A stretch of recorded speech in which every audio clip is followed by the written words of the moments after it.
Hey, my name is Ryan with Yushu, and today I'm looking at my top 5 favorite boots as of fall 2025. Thank you so much for watching. Please enjoy the video.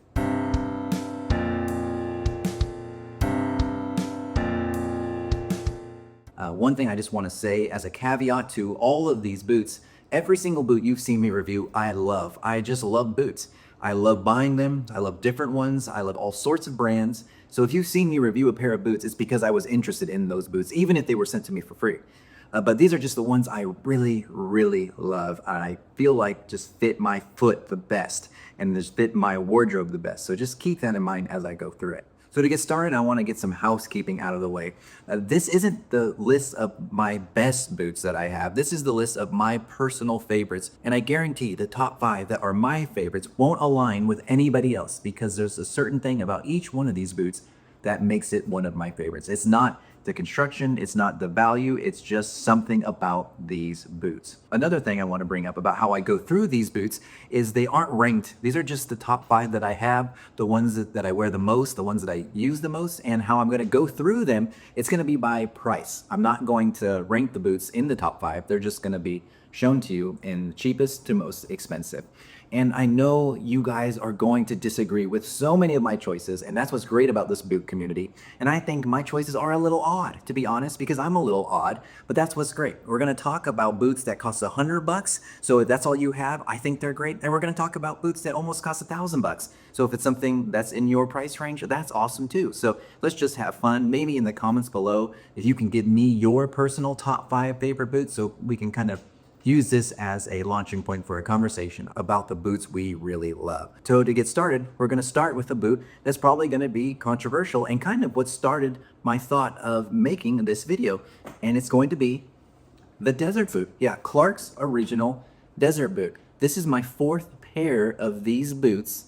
And recently, my last one like this is kind of destroyed. It's not worth resoling. What do I love about this boot? Well, we're going to introduce each boot, but then we'll turn the camera around and take a deep dive into each one so I can tell you what I think about it. So let's start with the Clarks. I don't want this video to be really long, so instead of doing a review of the boot, I'm just going to tell you why it is in my rotation as one of my favorites. And for the Clark's Desert Boot, it comes down to the shape of the last. Yeah, for most boot nerds, it's a generic last, but I love it. It fits my foot really well. It's a little bit wide in the waist. That could be slimmer, but it's like the perfect just slip-on boot to go check the mail or to just spend the day at the office. You can still dress this up nowadays after 2025. I mean, I wouldn't wear it with a suit, but it's just a great all-around boot. It's thick leather. Yeah, it's all paper you're standing on, but the crepe rubber sole is super comfortable. And as long as you don't cross your legs at work and show how dirty it looks. Now, these are brand new, of course, but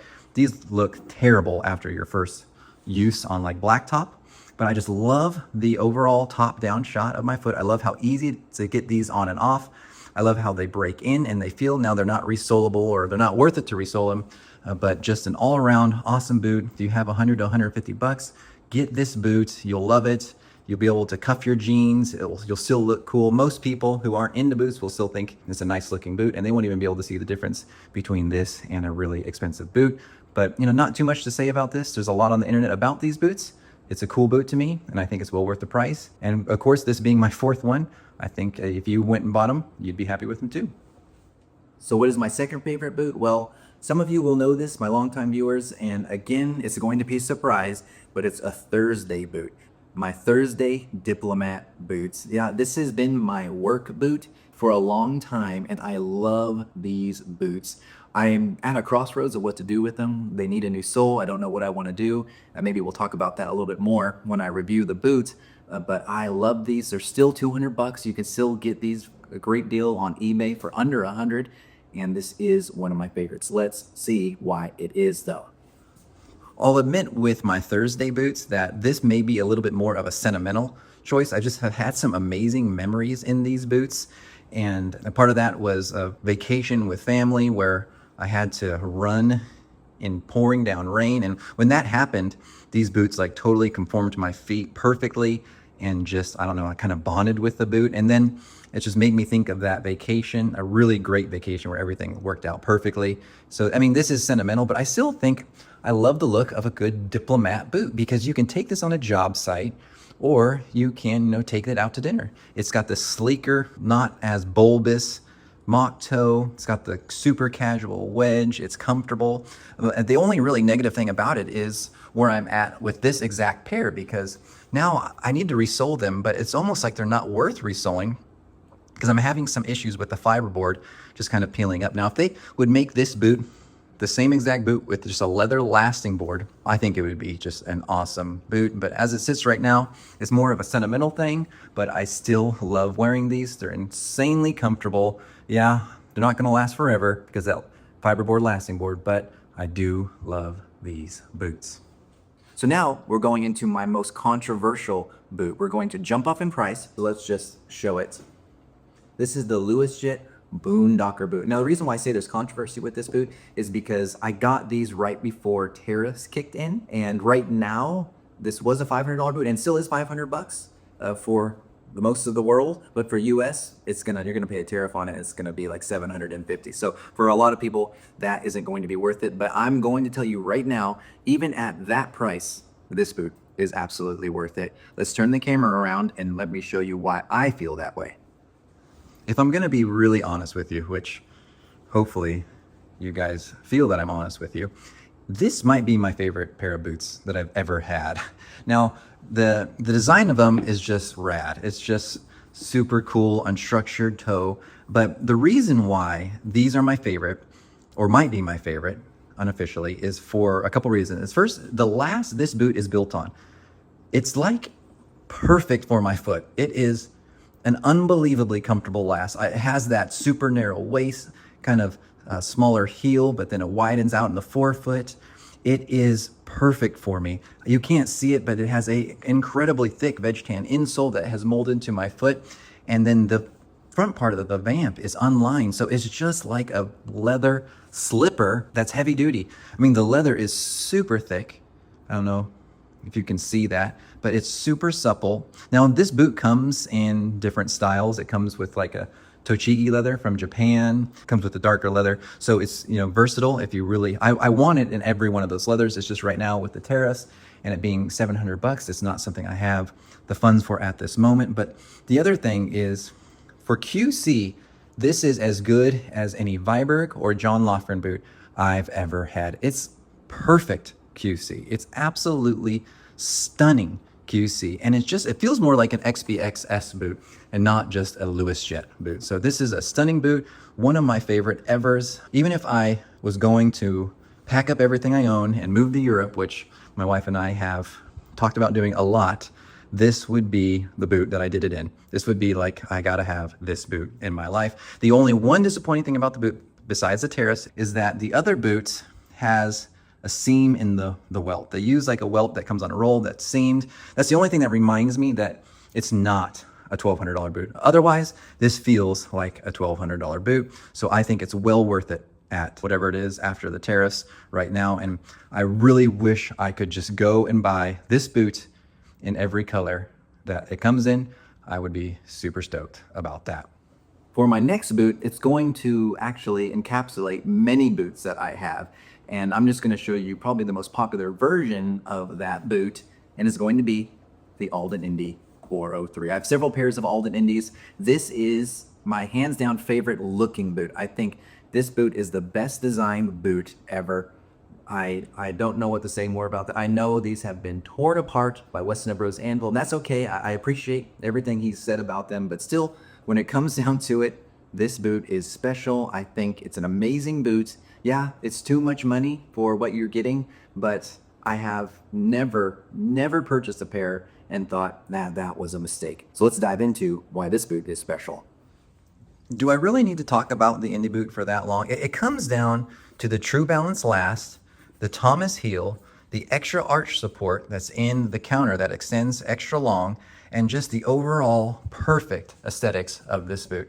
I mean, I'm sorry, it doesn't have the thickest veg tan insole. It doesn't have the veg tan midsole, but I've beaten this boot up, taken it everywhere, used it in dressier settings and super casual settings and light hikes, and it just gets better with age. It gets more comfortable with age. It's just an awesome boot that is amazing to me. And every pair I have is like When I unbox a new pair of Aldens and I put them on, I go, this is my favorite boot ever. It's just, I don't know, it feels perfect. Do I wish it had better components? I don't know, because I just love the way they come together just as they are. They're almost a perfect boot to me. You can do anything with this boot, and it's just awesome. And everything is purposeful with an Alden. I mean, it's not like you need to have Vich Tan everything for like a casual boot like this. So it just works good. I love it. Gorgeous lining, super comfortable. Can wear it for hours upon hours, and it will be still super comfortable at the end of the day. For my last boot, this is going to be, of course, the most expensive one we're going to talk about today. You might be thinking I'm going to pull out a Viberg, or I'm going to pull out my John Lofgrens, and I love those boots, like I said at the beginning, but there is something that is just special and unique about this pair of boots, makes it so that I will never get rid of them, and that is the Russell Moccasin Backcountry boot. This is a special boot. It is not the best looking, most refined, not the best QC, but this is an absolutely amazing boot that I think is well worth the insane price tag of $750 to $850, depending on the specs. But why is it so special to me, and why is it my favorite expensive boot? Let's look at it. The Russell Moccasin Backcountry boot might be the least versatile boot on my list, but I think the handmade aesthetics of these is just special. And of course, now that I'm almost 40, the comfort of these is unbelievable. This year, I have made it a point to go on many hikes. We've gone to Sedona, to Flagstaff, to the Grand Canyon, to Lake Tahoe, to local places around our home here in the Midwest. And I have hiked miles, countless miles on this boot. And to me, this is the best hiking boot ever made. I know you can buy a lot of new stuff, but still, this boot made like it was years ago, with all the leather components, with the moccasin construction where it's lasted from the bottom up. This is just an unbelievably special boot that I will always have. This is the other boot besides the Lewis Jet. I wonder if I have to just throw on a pair of boots really quick and just get out of my place, and it will be the last boot that I have. It's going to be tough between the Lewis Jet and the Russell Moccasin. Just a completely special boot. It's crazy expensive, but well worth the price. I hiked one day, I think around 13 hours in this boot, and it was comfortable the whole way. It performed amazingly and was super comfortable. So this is an amazing boot that if you can pick one up, maybe try the used market too, or just pay the cost of admission with these, and you will be happy. You will be satisfied. If you're into perfect QC, that's not what you're getting with Russell. You're getting good enough handmade heritage with these boots. You're getting the backing behind a company that has just been around for a long time and are trying to do things right. So there is my roundup for my favorite boots.